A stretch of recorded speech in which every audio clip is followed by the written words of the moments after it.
everybody. So to wake up everyone in this first talk of the week, we're going to speak about Bayesian analysis. I know it's the most interesting part for everyone here, and I don't think so, but I try to convince you that there are some practical stuff that you can use in your work that could be useful. So first, let's try to start in this way. How many out of 10 papers in the last year implement Bayesian statistics, in your opinion, for you? Do you think 1 out of 10, 10 out of 10? 3. Let's say 3. 0.1. That's my guess, but let's try this one. And how many of you have run any kind of analysis, not Bayesian? I think everyone, right? Okay, good. How many of you use the Bayesian one? Good. That's 3, and we are more or less 15, so the 3 out of 10 it wasn't not so bad. But the point is that, well, okay, that's not an example, but the idea is that we spoke about Bayesian statistics last year, and I introduced you some of the few key elements, and I didn't want to replicate it, but at the same time, I didn't feel like you have been exposed to Bayesian statistics every day. So the first part of the talk is going to be somehow a representation of the principles, a quick one, and then I will show you a new part with the idea of presenting you Bayesian statistics from a more practical perspective. So a less philosophical and theoretical one, but try to have an approach more pragmatic to what we can do. And that's the reason why, because most of you probably didn't use it, but somehow you feel like it's moving in that direction. So 3 out of 10 papers. I don't think it's 3 out of 10 papers, the right percentage. I didn't calculate, but it's good that you have this representation, so you feel like it should be important. So that's a person that will follow us for the presentation. It's not existing.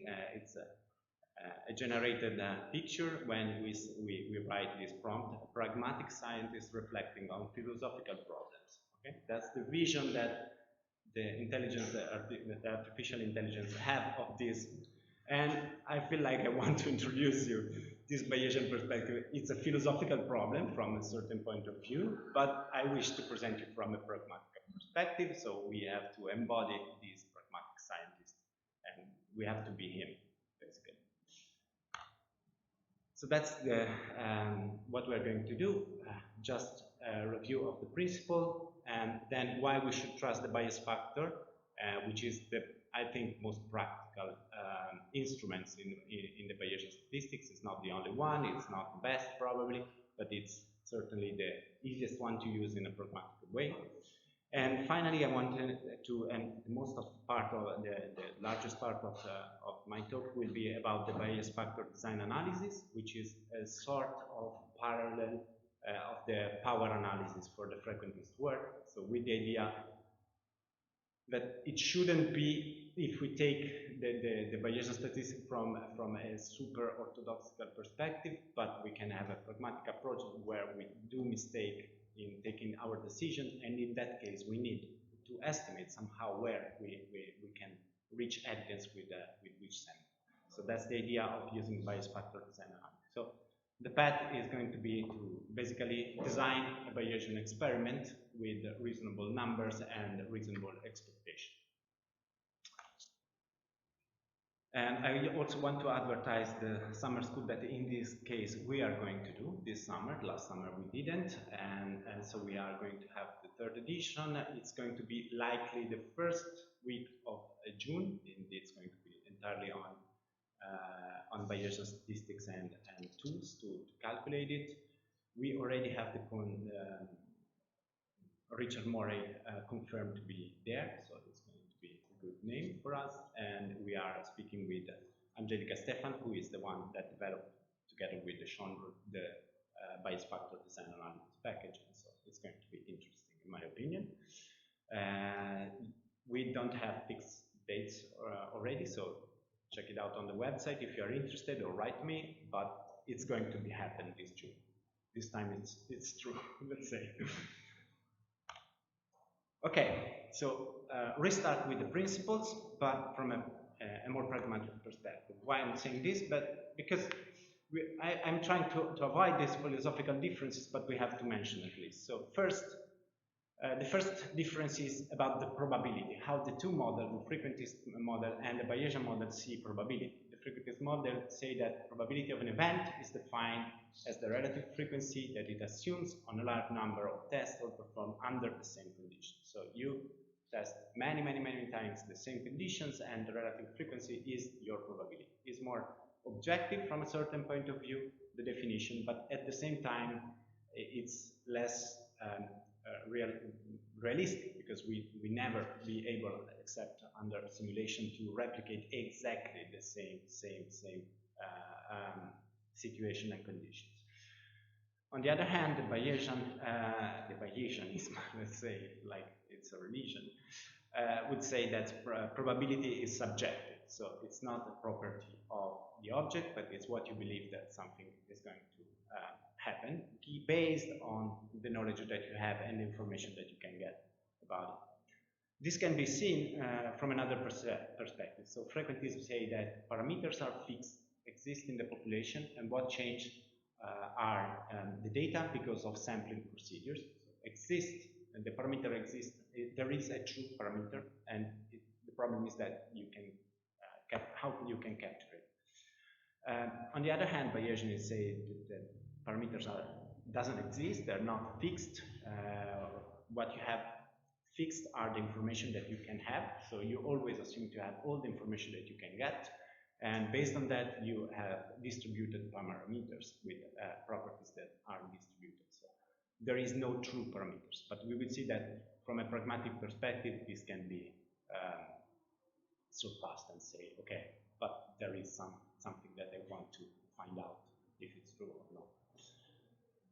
And based on this, decisions are discrete with frequentism, and with a true Bayesian approach they are not, but with Bayes factor became again dichotomic. Decisions are discrete again. And the other point is the philosophy that stands behind what's the role of science. From a frequentism approach, you have this Popperian perspective where you have an hypothesis that it's true until it's proven that it's wrong, and basically the role of science is to provide a sufficiently stringent experiments that are able to prove that they are wrong, and if they don't prove that it's wrong, you accept the original hypothesis as true. While in the Bayesian perspective, this is not true. You don't have a correct or wrong answer, you just have the distributed probability of what is true or not. So it's not anymore true or not, but it's like 20% true, let's say. Okay? But that's the philosophical differences, and we want to keep them apart just to sum up that there are something also in how you approach science that is different from these two perspectives, and it's not just how you use the tools. But today is going to be about tools. So this is our pragmatic scientists, and these are very important frequentist scientists that say statistics is about decision and action, statistics is about knowledge and rationality, and tests should only be regarded as tools which must be used to find out the truth, and they are not the truth in itself. So the point is that if we keep this principle as good, and in my personal perspective these are reasonable principles, you can apply this principle also to Bayesian in the Bayesian world. And why you do so? Because in many situations it's important to be able to say yes or no answer. There are many situations where you want this. You can accept to make mistakes and take wrong decision. Maybe you want to control how much mistake you can make it, but sometimes you need that. And that's where inferential statistics basically take part, because it gives you instrument to take the most informed decision. And from this perspective, you can also use the Bayesian statistics. So you can accumulate your information, you can do all your calculation, and then you have indices to decide if something is yes or no, and you make mistakes. So from this perspective, for example, you have a new treatment and you say, okay, should I use it? Now, I know that I can make mistakes, but in the end, I have to give this new treatment to my patient or not. So I have to take a yes or no answer. So okay, it's a distributed parameter, but then I need a yes or no answer. Okay, so again, we are still in the world of the sum up. What does it mean to go Bayesian? Well, going Bayesian is a set of methods originating all of them from the Bayes rule, the Bayes theorem, which is entangled with the idea of conditional probability. So the idea is to calculate a probability that an event occur given the data and while you consider your previous knowledge. So if you have knowledge or if you have beliefs about something, you take into the consideration while you calculate the probability of this event to occur. In other terms, is given a set of information that bias my decision, because I have to take this decision, I give the treatment or not. I observe data and how this data updates my beliefs in taking the decision of giving the treatment or not. Again, another way to word this is how information change what I believe. So that these are all way of describing what Bayesian probability does and try to answer. So to see what does it mean in terms of graphical and numerical representation, let's say that exists a rare disease that affects one person, 1 per 1,000 of the population. Sorry, I missed. It's in black. It's here, but it's in black per 1,000. So a person is positive at the test, which is correct in 99% of the cases, which means we have 1% of false positive. We would say that it's a good test with only 1% of false positive, but that means this is the Bayes theorem. We will see how to fill up this number now. Let's see graphically. So these are 1,000 dots. One have the disease, it's the red one, and we have, the contrast is not perfect, but we have 10 green dots that are basically our false positive. So being positive at the test means that you are 1 out of these 11. So when you have this test positive, it doesn't mean that you have the disease. You have to calculate what's basically the probability of the test and the probability of having the disease overall. And now this is the graphical representation of what does it mean to have this positive test in your population with a rare disease, but you can calculate what is the exact percentage of having the disease thanks to the Bayes theorem. And you plug basically the number, so the probability of actually having the disease given the test that the test is positive is the probability that the test is positive, assuming that it's true that I have the disease. You have here your percentage, times the overall probability of having the disease, net of any other information. So I don't know the test, but it's 1 per 1,000 in that case, so yeah, we have 0.001. And divided by the probability that this test is positive overall. So we plug all this information into our formula and we end up with a 9% chances of being sick. Now the good is that with this formula you can do a second test. Now you have this prior information that you have 9% chances of being sick. And now your prior, basically this 0.001 change and becomes the 9%. Okay, so you update all the numbers here, and if you do a second test that it's again positive, now your chances of being positive is not 1 per 1,000, it's 9%. You update this formula, and you end up after the second test being 91% probable to be sick if you have two tests, two positive tests. So that's why in many situations where you want to be precise, you are not happy. Practically speaking, I mean, we passed through the COVID and we did a lot of tests, everybody of us did it.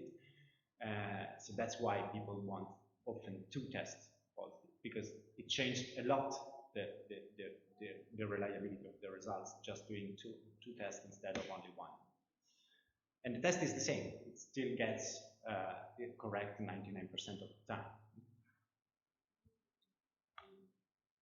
Okay, so loosely speaking, the idea of Bayesian analysis is that you have an initial beliefs and you accumulate information, and it's like a path through the truth. So you acquire new information and you move towards the truth. Again, a real Bayesian would say that doesn't exist, the truth. It's just a path. You have more information and you give your best approximation of what you believe. So a true Bayesian would say that there's no an end goal to reach, but we are the pragmatic scientists, and in the end, we want to say, okay, this effect is there, this drug is working, I suggest to take a pill or not. In this situation, I trust the test or not. So that's why we need, in my opinion, again, it's not the truth, but you can use Bayesian statistics also with this pragmatic approach where you want to take a decision and discrete decision. The pragmatic scientist would say, yeah, so what? You say that there's no true effect of the drug, so should I use it? According to distribution, sometimes it works, sometimes it's not. But then in the end, you give it to your patient or not. That's the point. And to do that, we can use a good way, and it's not the only way, but a very diffuse way to do it is to use the bias factor. So applying this tool to our decision. What is the bias factor? The bias factor describes the relative probability of the data under competing positions. So you have two models that compete one against each other, and the bias factor tells you the relative probability of that one model is better with that data, describing that data. But it's always a competition between models. Okay, so the bias factor is not telling this model is good, it's telling you this model is twice better than the other, is 3 times better than the other, is 100 times better than the other, but it's always a comparison. Now, this depends, so the way you use it can change the results that you can get, and so that's why you have to use it in a smart way.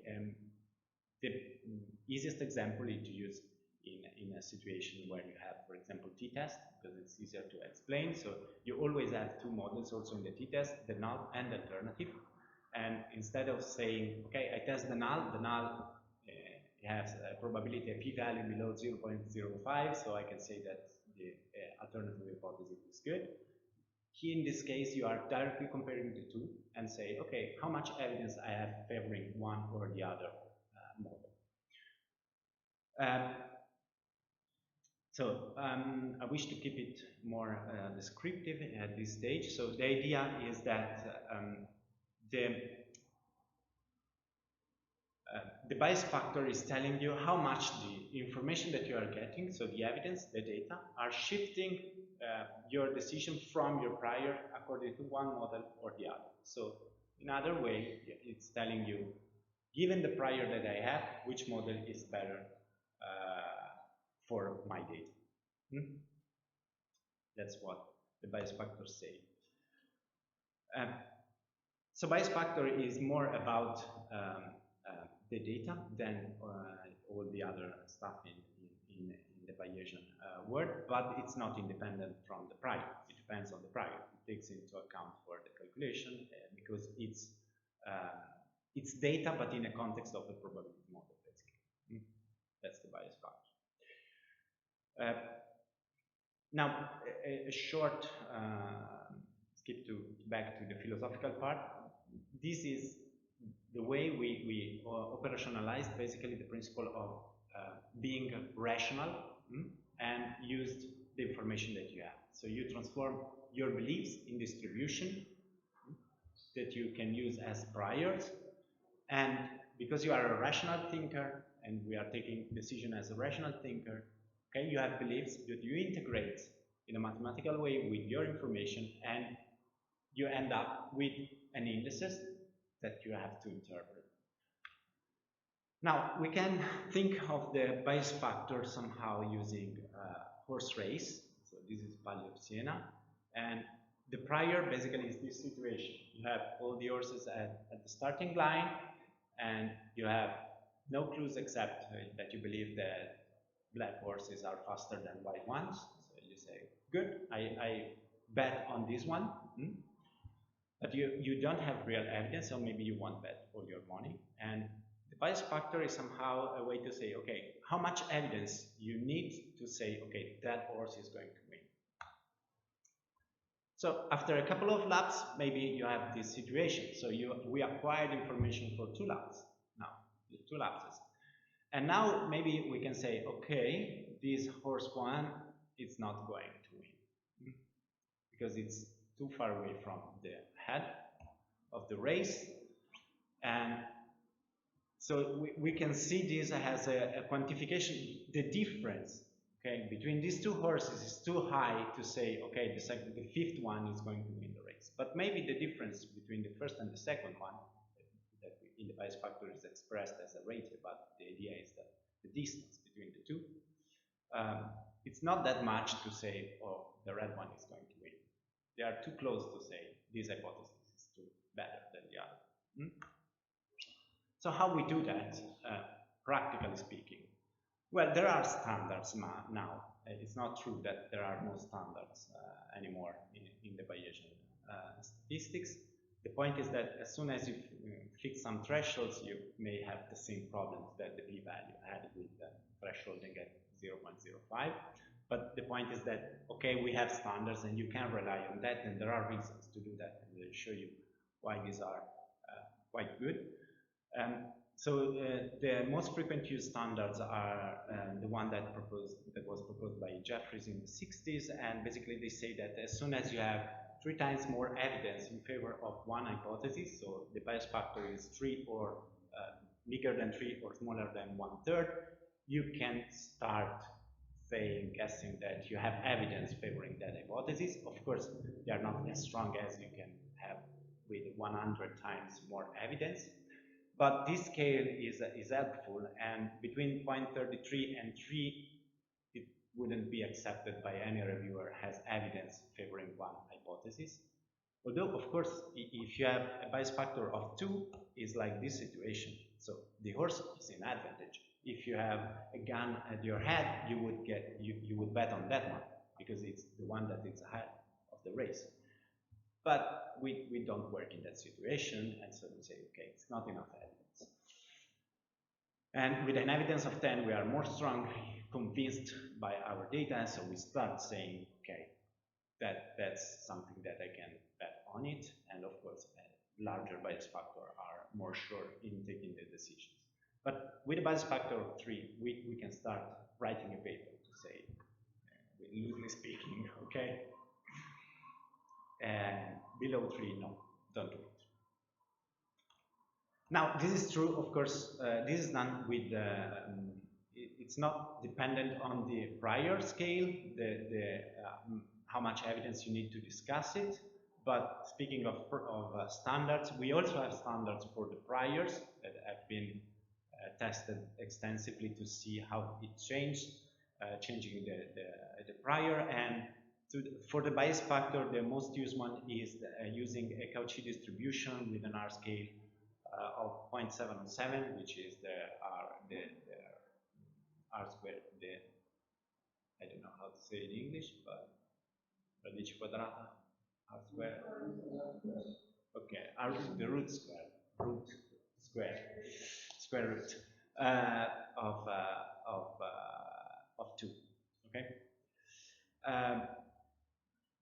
So that's the most used one because it has been seen that it works better for the bias factor, but you can have different ones, and now there are some standards.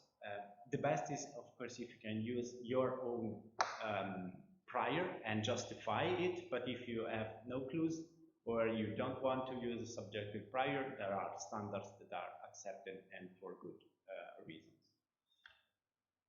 So to see practically, that's what you could get with a normal t-test. So you have your non-significant p-value, so you have this distribution of your data, and in this experiment you have these 2 groups, and you have no evidence to say that working with a a normal rounding clock or a counter clock, it's impacting this variable that is just the openness to experience variable of the new PI. The experiment was done to have null results, I have to say, but what we get. If you run Bayesian statistics, this is done with just, but you can do it with the bias factor, and it's straightforward and very easy to do it in R, but also just it's working very well, so you can do it with just drawing click and drag interface menu. You can have this evidence. So this is the posterior distribution, the continuous line against your prior distribution, and you say that after integrating your data within, together with your prior distribution, you have this high peak just above 0, and the bias factor is the ratio between the probability of having 0 in the prior and the probability of having 0 in the posterior, and this is 4 times higher. So it's literally it's a really dense radius. So if you do this, you get 4. That's it. You can calculate in other ways, but that's the most intuitive one, and you have quite good evidence to say that the null hypothesis is more probable than the alternative. And the alternative in this case is that one group was different from the other. So in this case, these results could be interpreted as having 4 times your data are 4 times more likely under the null hypothesis than under the alternative. So you would say that not only that you don't have evidence of the effect, but you have evidence that they are equal. So it's an additional conclusion that from a theoretical perspective you shouldn't take with the frequentist approach, and while sometimes it is quite okay, this probably like brought to misinterpretation of the p-value, which is one of the problems of the p-value. It's not the problem of the p-value, but how the people used it. So when you say it's not significant, so it's not there, it's incorrect. The absence of evidence is not the evidence of absence, in other words. Okay? So why should we trust, and how much should we trust the bias factor? Why should we use it, basically? So we said that we use it to take discrete decision. So we say, okay, if it surpasses 3, we believe that there is the effect, okay? Or below 1/3, that the effect is not there. But as soon as you take this dichotomous decision, you may make mistakes. And that's one problem of the p-value, but we can compare with the performance of the frequentist test in this case. So it came out in the last year, this paper, quite interesting in my opinion, where they compared basically different distribution, also non-normal distribution, where that violates the assumptions of both tests, actually. And they test how much they rely under simulation. They say they catch the true effect, basically. And this has been done always using a Cauchy standard prior. Okay, so this is true for the Cauchy standard prior, but again, it's a standard, so it's reasonable to work on this. And what this single author found, it's basically that the t-test stay at its nominal value of alpha error probability. So if you have in the situation where you get basically how many false positive results you get, you stay at 5% under simulation, which is good. And the interesting part, in my opinion, is that it's not that different also if you have a uniform distribution or an exponential distribution. So you are violating one of the assumptions of the t-test, but the t-test is very resistant, and so staying in the frequentist world is saying, okay, even if you are not always checking your assumption like many times people do, practically speaking, it's not likely that you make big mistakes. Okay, it still works, basically. But the point is that if you use the bias factor, a bias factor of 3, okay, with the Cauchy under the same simulation situation, you get more or less 2% of false positives. So it's more precise from that perspective. You get less errors. Hmm? The problem comes that it has less power. That's typically happened. How many times you would conclude something with the bias factor of 3? Well, under a situation of normal distribution, you have very little power for both, okay? It's good when it's low, in this case. Okay? But as soon as you have a medium effect with reasonably large sample size, you get your 0.2 standard power, standard beta error, sorry. With like 50 people per sample, and just with 10 more, you can get more or less the same power. You can't read it, Julia, because I see your face rotating. Okay. So the idea is that you have less power. It's more conservative, generally speaking, since you have less false positive. You also have less power. But remember that the good thing is that you may have evidence favoring or not the null hypothesis. So when you have less power, the conclusion is less likely to be misunderstood as with the p-value, because a non-significant p-value, again, it's not a problem of the p-value, but of the people that interpreted it. Sometimes people conclude there's no effect because it's not significant. With the bias factor, it's less likely that you conclude wrongly that way, because you should have misleading evidence. So evidence that surpass the threshold on the opposite side of your decision boundaries. So it's less likely that you misunderstood the inconclusive evidence. It's more frequent that you conclude, I don't have evidence to say anything. And in this case, you have less power than the frequentist approach. But it's, in my opinion, less risky, especially with people that are maybe at the beginning of the research career and sometimes misunderstood the true meaning of the p-value. So, on one hand, it's less risky, although it's less powerful. Again, this is true, yes? Just suppose I want to oversimplify. Let's say, well, 3 is equal to b equal 0.025. Would that be roughly correct? I would say no, because it's a question just selecting a slightly different version as opposed to different properties.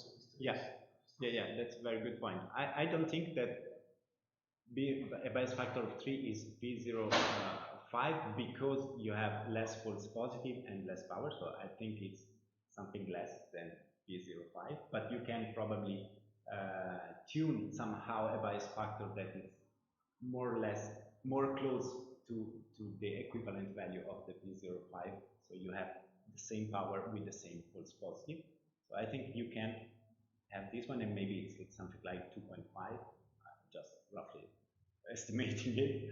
But yeah, that's a good way to see it. From this perspective, it's just a shift toward having a more conservative results. Less false positive, less power. Again, in my opinion, the difference is how you interpret the non-significant results. In both cases, you have non-significant results. In one case, is intuitively to say I have evidence to say nothing, and in the other, it's correct to say that, but many people, how many papers we saw saying it's not significant, so it's not there. So it's not in the number, the difference in this case. Yeah. Yes. When you talk about having the power, is the power to say that there is effect, or also together with the power of saying okay, there is no effect? In this case, it's considered every time that you surpass a decision threshold, so it includes also wrong decisions, but we will see in a few seconds that it's very unlikely. So, but the idea is that it's all the cases in which you are not in the area between 3 and yes, exactly. How many times? That's the frequency of that. Yeah. I'm not sure if I understood correctly, but the p-value and frequency approach is based off of a set distribution. So the probabilities don't change based off of the sample. Whereas here, this 3 or P of 0.25 is personalized, right? So are they truly comparable? They are not perfectly comparable, of course, because you have the philosophical differences that it should stop you to compare it. But as soon as you say, okay, I use standards and I fix something, I have to fix something. And for example, I told you that this has been done fixing the Cauchy prior distribution at 0.707 and fixing your threshold, because you can also change the bias factor threshold if you want a more certain. Of course, you can also change the p-value threshold. Okay, but that's not the point. But the idea is that of course you can change your parameters and taking different decisions with different rates of error, but you can compare the rates of error if you fix something. Okay, let's say we fix the most frequent standard for bias factor analysis, which is prior distribution Cauchy 7.707 and bias factor of 3 has a threshold, and compare it with the most frequent thresholds for the frequentist approach, which is a p-value of 0.05. How many times I take the wrong decision or the correct decision? That's what you can do. It's really practical, but yeah, from a philosophical perspective, you shouldn't compare directly, because a true Bayesianism wouldn't say that it's wrong. It's just more probable, but that means that sometimes it doesn't happen, okay? And it's not wrong. It's just the other piece of the probability cake, okay?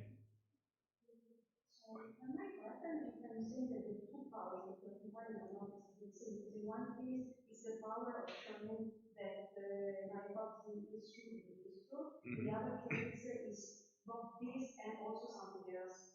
So yeah, it's not perfectly equivalent because it's every time that you surpass the threshold, the decision threshold. Yes, it's not exactly the same. But it's all the time that you would write a paper based on your results. Yeah, so that's the point. The point of theory is to say.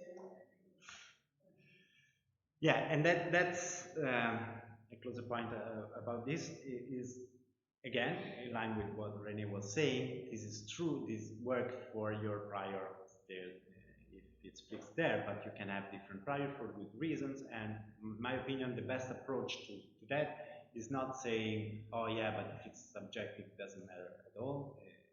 It's to test different priors, so to use the approach that is called by the factor and the prior robustness check. And in some cases, you can have, with an efficient method, a continuous distribution of all your priors, like in the t-test cases, it's easy to have this nice continuous line, where you can see basically that with the reasonable prior that starts from 0.05, because otherwise they are super narrow, so you are really forcing your decision into your prior, you always end up with the same qualitative conclusion. Yeah, the bias factor change, it passed from 4 to 5, good, but in the end, you would discuss the same thing. And so it's good to, instead of saying it's subjective, doesn't mean anything to all the other people, just to check other priors. In situation where it's more time consuming, the analysis, you can have different priors, at least 3 different priors, for example. So you can use, if you have a subjective one, you can use the subjective one, the standard most used in that situation, and maybe a one ultra wide prior, which is one that really support typically the alternative, the null hypothesis. So it's really strong assumption towards the null. That's very useful to see how much resistant to different perspective is your conclusion. And in my opinion, it's not bad if it's not super resistant. It's just that it matters the subjective perspective, so you have to justify what you did. And again, it's good because you have to justify your decision. It's not that it's wrong if it's work only for your prior. It's wrong if your prior is unreasonable. It's not correct. But if you have good reason to do that, then it's good because it helps shaping the distribution of the event.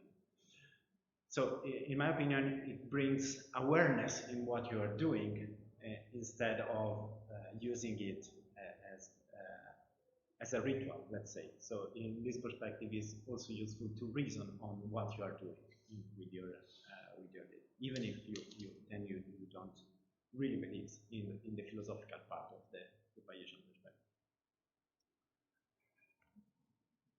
So we have this continuous distribution, and again we can fix our limit wherever we want, but this scale is quite accepted in the literature. So also for discussing in terms of how much evidence you have. If you say I have strong evidence, that means that you have a bias factor bigger than 10, and now it's more and more accepted, and it's not everything is subjective anymore. So this should be a video. Let's see if it works. It works. So the bias factor is here. I have this horse race, and at the beginning I have one horse that is springing out of the start, but we would say that we have evidence to say that this is going to win. And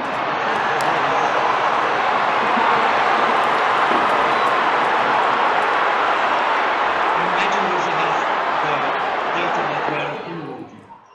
Okay, we stop here, and now we start having evidence, some evidence, right?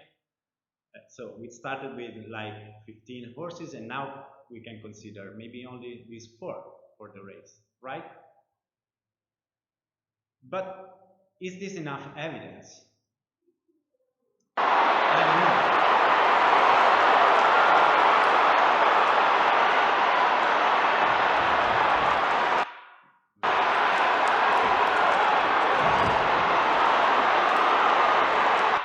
Okay, this might be a bias factor of, let's say, 2.8. Okay, it's quite evident that this horse is going to win, but there are a few others that, yeah, they didn't give up yet. So the point is this enough evidence to say that the horse is going to win? Because in real life, we are not under simulation where we end up knowing that the blue one will win. We don't have that. We don't have the end of the race. Now we can check the end of the race and see if we were true or we were correct or not. But in real life, we don't. So we should define how much evidence we have to stop the race and say, okay, that horse won. And maybe this is not enough, because we can go straight to the point. With more data,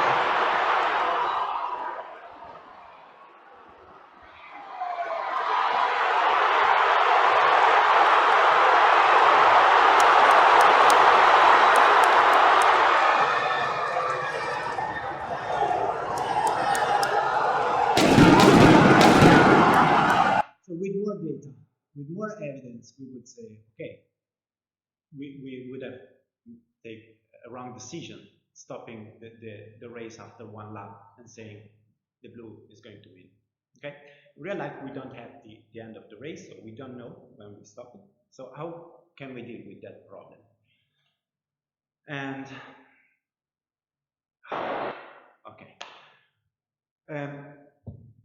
Felix Schonbrot and Wagenmakers developed this, in my opinion, very useful and interesting tool, which is called bias factor design analysis, which is the parallel somehow of the power analysis to have evidence in advance of how big a sample size should be to have enough evidence. So what I have to do is to define how much evidence do I need to take a decision. That could be 3, that could be 10, and then how much risk I want to have misleading or inconclusive evidence. What the bias factor design analysis, BFDA for the friends, tells you is which evidence strength can I expect from a specific research design. So I have this research design, t-test between subject with 20 people per group. How much evidence could I get from this design if my effect size is that big? And on the long-term rates, misleading evidence that I can expect from specific research design. So how many times I reach the conclusion, as Christina was saying before, but that conclusion is the wrong one. So I'm not saying this is inconclusive, but there's no effect, and instead the effect was there. That's what the bias factor design analysis can tell you. And this is for Giulio. It's based on Monte Carlo simulations. Basically, you have to simulate many times your experiment, and you randomly sample from it, and you calculate the bias factor from each of these random sample, and you can estimate how many times basically you make it wrong. So it's quite straightforward, the logic behind. And of course, this is based on a few assumptions that you can, a few parameters that you can change, and you can check how it changes your level of evidence according to your decision rules. But the point is that you have to define in advance the decision rules. So I will stop and take the decision with a bias factor of 3, and I will use this prior distribution. So we go to this point that it's very useful for everybody, that pre-registered things is useful also for the Bayesian statistics and not only for the fragmentists. Okay? It's different reason why it's useful, but it's still useful. Okay? So that's what you can have. That's from the paper, the original paper. You can have a fixed end design, so you have already targeted how many people you can test because of different reasons, and you say, okay, I will test 50 people, or I collected 30 people. What can I have? How many times I would have misleading evidence given that? Or you can have sequential design. Also, Marco contributed specifying the importance of and the usefulness of having sequential designs, because they can be very efficient. And if you do a bias factor design analysis a priori, you can also estimate how it's going to go, your sequential design. So don't test after every participant. Start with a certain amount of participants, because it's unreasonable to have a reliable evidence with less. But after that, you can have an estimate of how many times you would have misleading evidence. And to calculate the bias factor design analysis, you have two instruments. One is super cool. It's the Shiny app. It's an online app.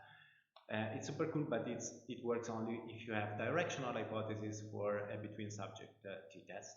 So it's useful to exercise and see the outputs, but not in many other situations. But there is also the R package, where you can do many other experimental designs. And Angelika Stefan just released the paper where she said that you can do it also with very complex design, like ANOVA-like design, so with multiple factors and not just one-by-one matchup, but it's a little more under development, this part, so it's not automatized in the package yet, the one with ANOVA, while the t-test and the correlations and between and within subject t-test are implemented perfectly in the package. So simple design, or more or less simple design, are easily implementable in the R package. Complex design are doable, but not very easy. What is the name? Bias factor design analysis, BFDA. Yes, I didn't write it. Sorry, I will add it and when I send the slides. Well, I assume that I will share the slides, so I will correct it. I don't know how, but we will share it. So I will send it. Okay, so the fixed end design. How many times do I have? Because maybe I have to run a little bit. I lost half an hour. Oh, so I should stop instead. The fixed end design, it's the one very similar to the power analysis, and basically you can say the sample size determined before the experiment takes place, and you can ask these two questions. What bias factor can I expect?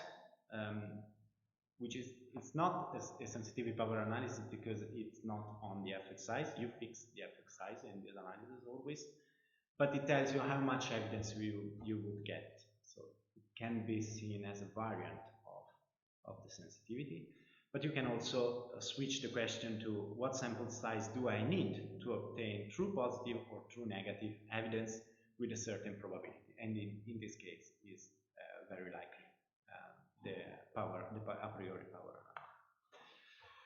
So we already said that we have to simulate the data, and this is the perfect example to test with the Shiny app. The link is super big, but if you search on Google BFDA Shiny app, it's the first results that you get. I reported here all the assumption made by the app, because you can't change this in the Shiny app, so you have to know that also the informed prior is fixed to something, and it's fixed to this specific one that it's reported here. In the R package you can change everything, of course. And the point is that you have this first slider where you set your effect size. That is what you expect, as in any a priori power analysis. You have to say, okay, I expect this effect size. Let's say 0.3, which is quite small. I did the example with 0.3. And you have to set the sample size, for example, is 80 participants per group, and the decision boundary. In this case, I fixed to 6, because in many, the other standard assumes that 6 is the minimal evidence to take decisions. Okay? There are 2 big standards. 3 is the most diffuse one, and it's the one that I suggest you to use. If you want to be a little more conservative, start from 6 to take decisions. Okay, and that's what you have as an output. So you have these probability distributions here of how many times you would end up with a true positive, which is only 27% of the cases. But you would have misleading evidence only in 2.7% of the cases. Okay, we are speaking of a small effect size with not very strong decision boundaries and with relatively small groups. So the idea is that here you can check, well, if it's true the alternative, so delta is actually 0.3, how many times with that design I would end up with a certain decision.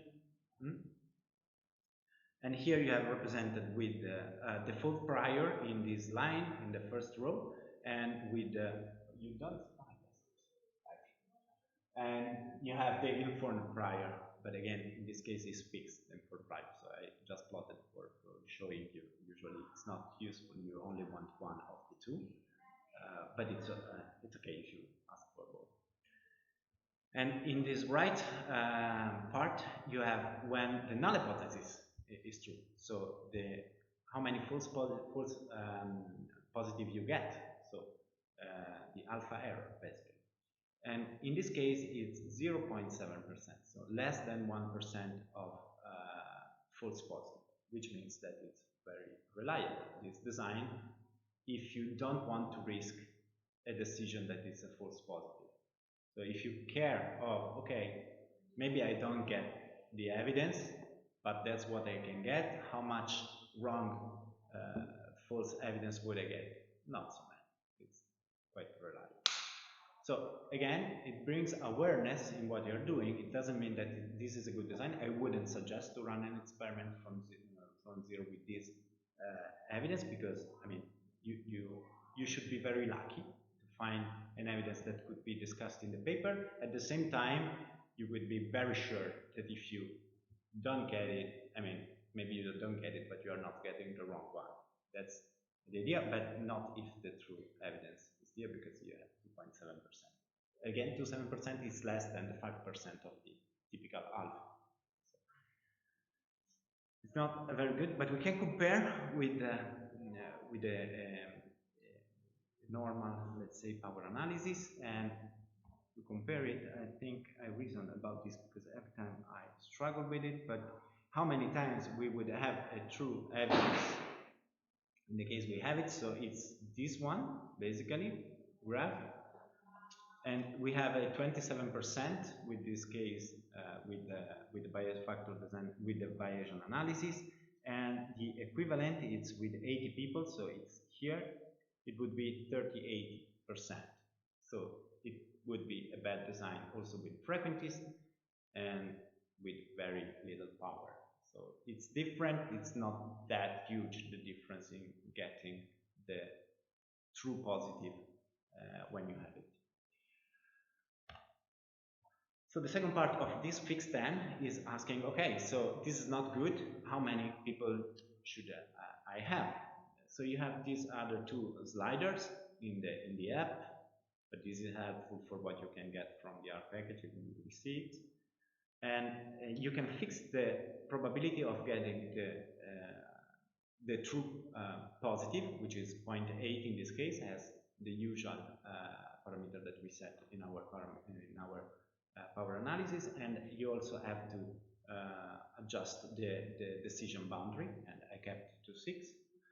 And in this case, it's a text output that tells you how many people you need, and it's a very large sample, which, well, not so very large, but it's a large sample. It's 280 people per group. If you use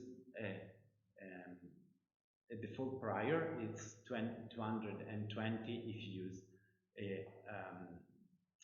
an informed prior. So you see it's changing the prior, so it can be useful if you have reason to set an informed one that fits your needs.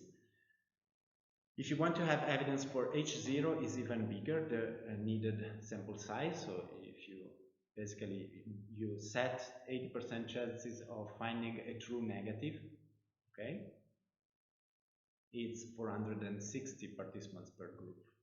Okay, it's very big in this case sample size, and that's it. So basically you have to take the decision, okay, do I have resources to run this experiment or not? You have this evidence.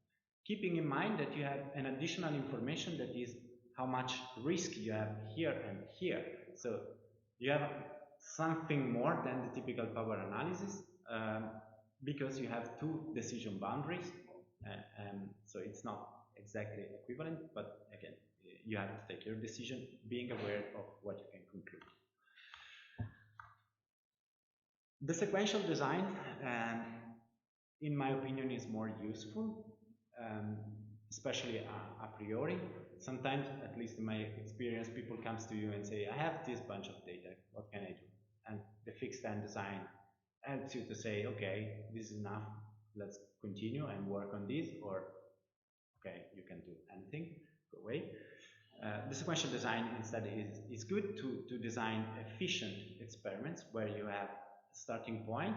Okay, I start from this sample and I want this, I expect this effect, and I want this evidence to conclude that it's there. And how many times would I conclude with that sample, and how big should it be, and how likely go in the wrong direction? So this is the horse race. We already discussed it, but I repropose it here as a picture. The sequential design is basically here. We have the winner is in the 4th position, and if I stop the rule too early, I wouldn't conclude. I would conclude in the wrong design. The point of the sequential design is to say, okay, this is not enough evidence, continue to run. Go on, another lap, until I have evidence. So the questions that we can answer are, what sample size can I expect given a desired level of evidence, and what is the probability of misleading evidence for a certain boundary? So if I have a boundary of 3, how many times I would conclude in the wrong direction, not just uncertain. So you have, again, 2 steps in the app, and then we will see also the package, but the app is helpful because it shows in a fast way what you can do. So we set again our hypothesis that the delta is 0.3, so it's not that big. We keep both prior just for the sake of showing the differences. And I asked to plot the quantile range of my decision, of my n to reach that decision boundary. Okay? So to reach a decision boundary of 2n, for example, the median n for the default prior is here, which means 150 participants. Can you see that? No, you don't. Oh, it's cut. It should be larger. I don't? Oh, no. No, it's okay, sorry. So, the boundary of 20, it means that on average, let's say, it's between 101 and 150 participants to reach that boundary, but you also have the quantile range, so you can go up to 400 and 50 if you want 90% chances to reach that boundary. Okay? If you're happy with the 75% chances of reaching that boundary, you should follow the dark shadow, and it's around here, so it's 250 more or less. And with this plot, you can say, okay, a boundary of 3, it will be reached many times, but sometimes it's going to be reached in the wrong direction, of course. And that's what can be seen in the second part of this analysis, where you have also the median. You can have all the quantile distribution of how many people you need to reach the boundaries, but you also have this nice plot and also the information related to it, which is how many times you surpass the wrong boundary with a certain simulated experiment. And here this table reports the frequency of the times that you surpass the boundary. So how many times you would conclude in the wrong direction. And you can use this to basically decide if your design is good enough for you. Let's say that, okay, I will start with 60 participants because it's the median to get evidence with that decision boundary. I start from that, and with that decision boundary, I would end up with the wrong decision in 7 per 1,000, so it's less than 1% the cases. So for me, the design is reliable enough to have this stopping rule started from that number, because I would get the wrong decision only 1% of the time, let's say.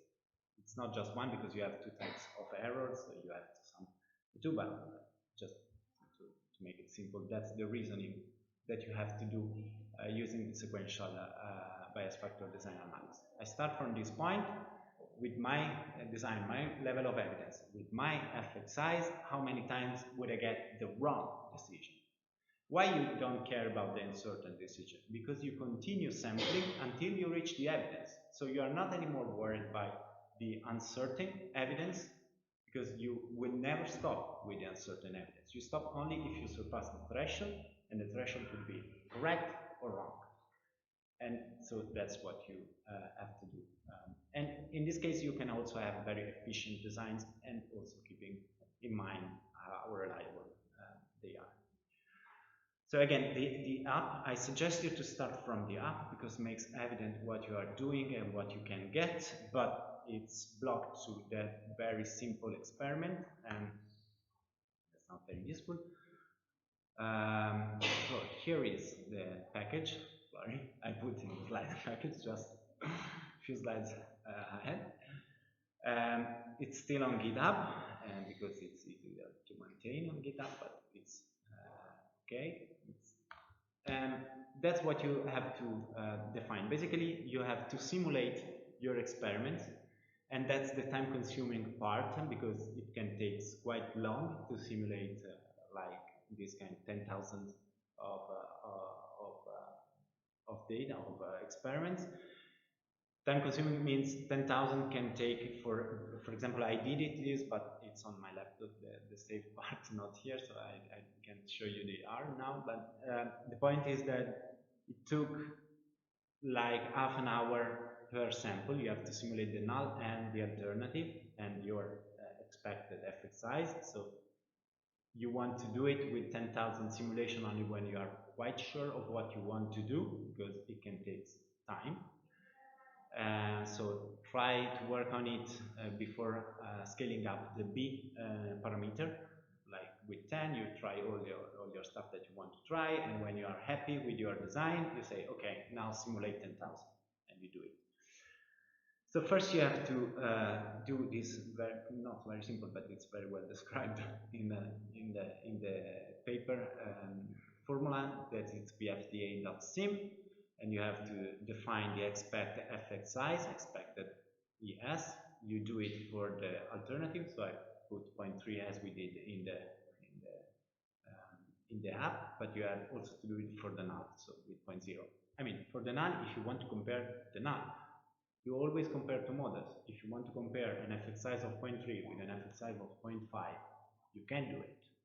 You just have to simulate the two. It's not that you have to simulate the zero effect. It depends on what you need. Typically, you need to compare with 0. Then you have to define the type of the analysis. The theta paired between and the correlation are straightforward because they are completely implemented in the package, so you don't have to define many other stuff, but you can do it with the ANOVA with a few adjustments to the formula that works behind. I never did it with the ANOVA in this case, so we should work eventually. You have to define the prior. In this case, you can adapt the prior to what you want. You have the defaults, but you can also change all both the locations and the scaling parameters. So you can really define your prior if you want. And there are also others. For example, you can have a uniform prior if you are in a situation of the correlation, for example. And you have to define another important stuff is the step size. So how many participants you add before rerunning the analysis. 10 is reasonable because typically it's practically doable, and also because you don't want to rerun after each single participant because it takes again time to compute it. But you can do whatever you want. The decision boundary, my suggestion is to do setting to infinite, because if you don't put to infinite, you cannot run the sequential analysis later, because first you have to simulate the data, and then you can fix other parameters and run the actual Bayes factor design analysis. So the suggestion is to put to infinite, but you can stop the boundary earlier, especially if you need to save time for the computation, because with infinite you must surpass the threshold every time. And basically that's it. Then you have to define the minimum and maximum number of participants, because otherwise it can go up to 1 million. So you say, okay, after 300 stop it, because I don't know. That's the first step. So you write your simulation for one and for another effect size. So that's the standard. Say call it sim h1 and sim h0, but you can call it as you want, and you define all the stuff for both.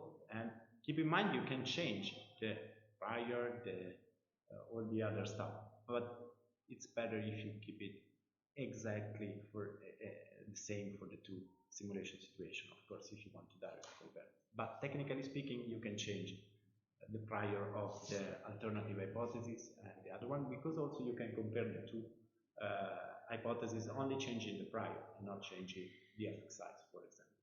So you can have the two simulations, one with the Cauchy, the other with the normal, and see what changed. And to get the output, you have to actually run the Bayes factor design analysis, and the formula is bfda.analyze, and you say, okay, now look at the simulation for H1 or H0. The design is fixed. Remember, I kept with infinite boundary because I can define the boundary here if I define infinite earlier. And how many participants you want to test. And for example, with an n of 20 and a boundary of 3, you would get this evidence. So 30% of the time you would conclude in the wrong direction.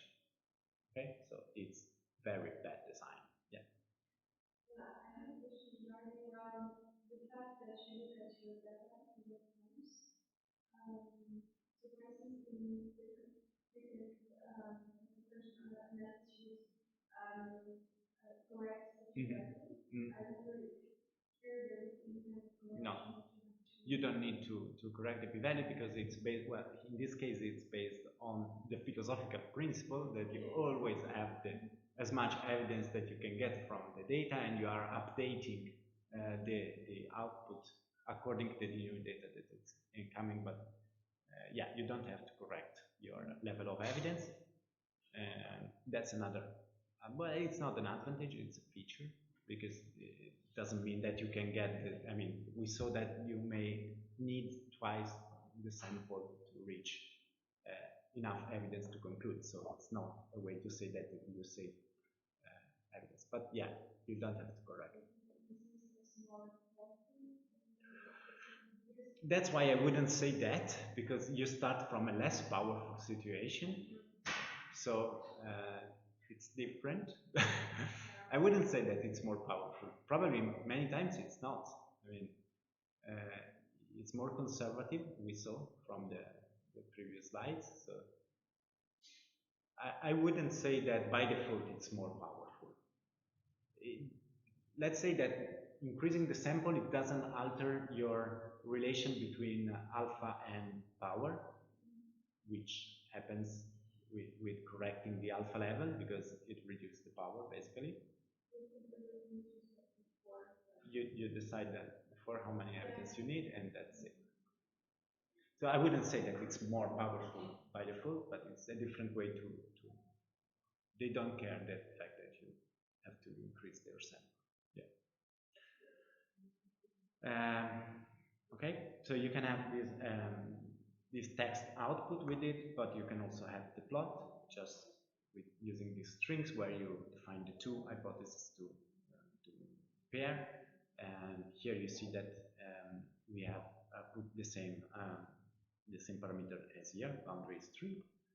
Here I specified that it's 1/3 and 3 because you can also specify non-symmetric thresholds if you want to have a less restrictive evidence for one boundary decision. You can do it, and you can have the plot that we saw with the app. And you can have also the sequential design. For example, you just have to change design, and here we saw a minimum and maximum you have to define in this case. And again, the boundary, and the text output is how many times you reach a boundary. It's 92% of the time, which include, and this is specified, the times that you get the wrong decision. But studies terminating at boundary is 92%, 65% is at H1 boundary, and 26% is at H0. And in this case, we know that we should reach H1. Okay? So it's just 65% correct and 25 more or less percent chances of taking the wrong decision. So this is not good, basically. With the maximum number of 100 and a boundary of 3. So basically, with this effect size, increase the boundary decision. Yeah. I remember one thing when I used this, but it was mentioned still there. But the idea of asymmetric boundaries, so that you have, for example, a stronger boundary. You can do it. You can define the different boundaries like this. Boundary C 1/3 and 3, so you can have asymmetric boundaries. So yes, you can do it. Because, well, there are situations where you have more, it's more likely to have support for the null than for the alternative hypothesis. So, and this is likely the case, so maybe you want to have a stronger, a more conservative decision boundary for the null hypothesis than for the alternative. The alternative, we saw that it's already very well kept under control, the false positive, while the omissions sometimes and the false negative sometimes are more difficult to control. Yeah. Okay, and you can have also the distribution of the different percentile of how many participants you need to reach a certain level of boundary. Of course, here we had put a maximum number of 100 participants, but we reached in 92% of the cases, so the 90% is reached with 100 participants. But if you are happy with 80% of chances of reaching the boundary, you can have a sample of 80. Okay, so this tells you how many participants you need to reach the level of decision, so the equivalent of, okay, I stop here. And you can plot it. This is even easier, just plot and a few parameters, and this is number of trajectories. I put all the 1000 just to show you that it's a mess in the bulk of your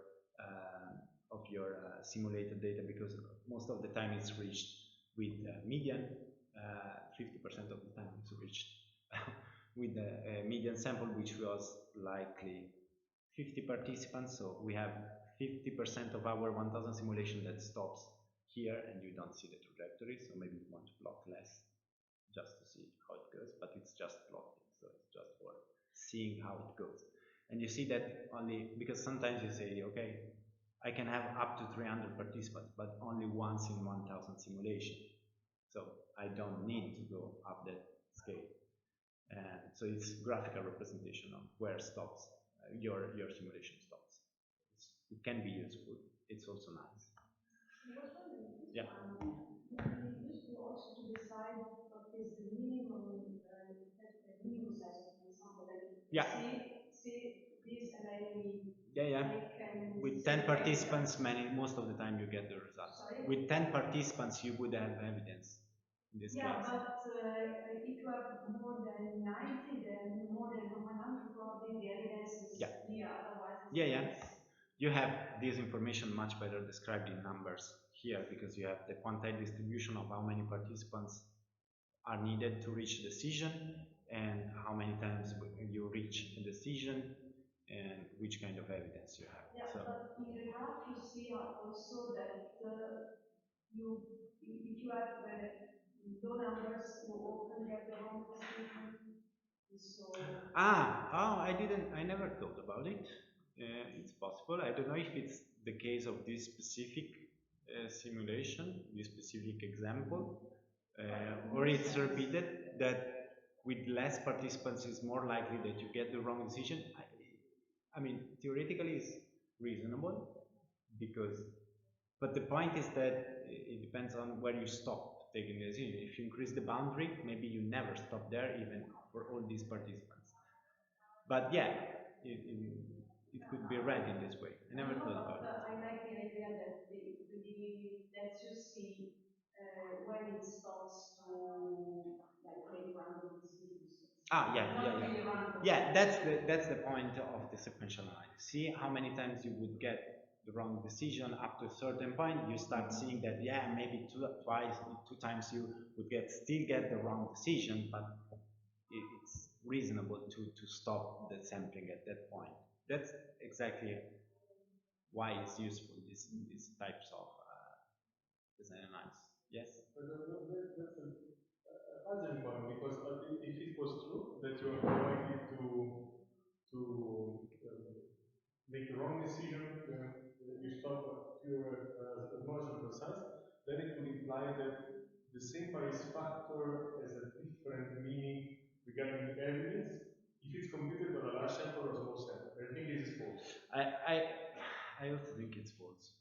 So I think it's also because it works on the long run. So it's how many times on the long run you have this level of misleading evidence and not. I mean, the design analysis says, but the Bayes factor is independent of sample size. I mean, if it's 3, it's 3. If you compute it on 300,000 or 3 participants, it's the same type of evidence. Yeah, but the probability of taking the wrong decision is not equivalent if you reach 3 with 20 participants or with 3,000 participants. That's the point. But I don't know. Yes. You know. That's precisely the weak point of the orthodox Bayesian approach, is that you don't ask yourself if I take the wrong decision. Exactly. Because you don't take the wrong decision. Because you take the wrong. rational decision given. So you don't have the option of taking a wrong decision. There's always the best decision given the hypothesis. That was the main point, even this kind of paper. Like a matter, especially, kind of interactions and parties, that regardless of what choice you approach, you have the wrong decision. So it's not a basic statistical process, it's a pragmatic process. So to get at that, you need to do extra steps. They try to implement simulations or other kind of things, which are looking for how many times you are wrong. Assuming it is true that Bayes factors are not sensitive sample size. That's precisely the problem. Not the problem per se. The problem of if you don't appreciate that it's not sensitive sample size. Because you would think it's the same evidence. I mean, Marcus wrote a paper in 2009, Journal of Mathematics and Ecology, which basically made the point that less participants are there, precisely because of the Bayes factor. Because you make a reverse logic. But what I think is, given a phenomenon, I would like to say a population. In this simulation, what I was wondering is, Christina's point, is the fact that we have on the larger sample size more accurate conclusion, is this a feature or that you would have if you kept simulating, or just some, feature of this specific one? And I would say of this specific one. I think that you only get, you are more likely to observe correct conclusions with large sample size in this case, because you have more trials ending at the correct conclusion. So you are more likely to have any conclusion with H1. But I'm not sure of this because we do not know what would happen of these points that stopped before. If they would have gone further, yeah, the ones that are below, okay, they stopped because they reached the point 33. Okay. But if we would have the decision, okay, in any case we get at least 100, then the first, second, third spot that is below, that is wrong, probably would have gone up with not knowing most of it. It's the most logical. Yeah, but that's a... So we would make less mistakes if we would have at least 100. Yes. Because before that, it seems that you can make a lot of decisions. There is one very basic point that Marco always says. Yeah. More is better. Also for the Bayesian statistics, the more information that you have, the more likely you will conclude in the correct way. So from that perspective, I think it's reasonable to have a bias factor that surpasses the decision threshold with less people than more, because you have less information. It is more likely that you will have misleading evidence. Misleading evidence unlikely will surpass higher thresholds like 10 or 100, because if the effect is not there, you won't get by chance evidence that is there. Okay, so by chance you can have little evidence against your hypothesis when your hypothesis is true. And that's why if you set, for example, you can have a threshold of 2, yes, you can, but if you set a threshold of 2, you will surpass it many times with the wrong decision. And this would happen with less participants because you have less information to get to the true point in the end. It's precisely what you showed with the race at the beginning. Exactly, that's the point. So if you have the same distance at the beginning of the race, the distance is the same, bias factor is the same. Yeah. To have a higher probability of mistakes, the same distance towards the end of the race. Exactly. If I have 10 meters of advantage in the first lap, it's enough to conclude that I will win the race. Well, that's the rule. 10 meters is 10 meters, and we decide that it is. But at the end of the race, 10 meters, it could even 1 centimeter would be enough at the end of the race. But we don't know the end of the race. I don't agree, because this is another thing first. I would just, we'll talk after. We can, because I am finishing 1 minute. Well, the other output that you can get is this one, which is quite useful because it's the one that resembles the classic power analysis. So you can set a power that it's called exactly power in this function for having this boundary of decision under the alternative or the null, and you can have the two basically error probabilities estimated with also this nice graph to show you how many times you would have misleading evidence and uncertain evidence. Again, I think this is a useful function. It's very simple to use, and I will send you the slides so we don't need to enter these details. So to conclude, this is our pragmatic scientist. This is super cool that he worked with a new tool. Maybe we don't know what we can do with this new tool, because it's something, but we have a new tool. I hope you enjoy the new tool and you can use it, and if you know how to use it, you can have different ideas on how to use it. But that's it.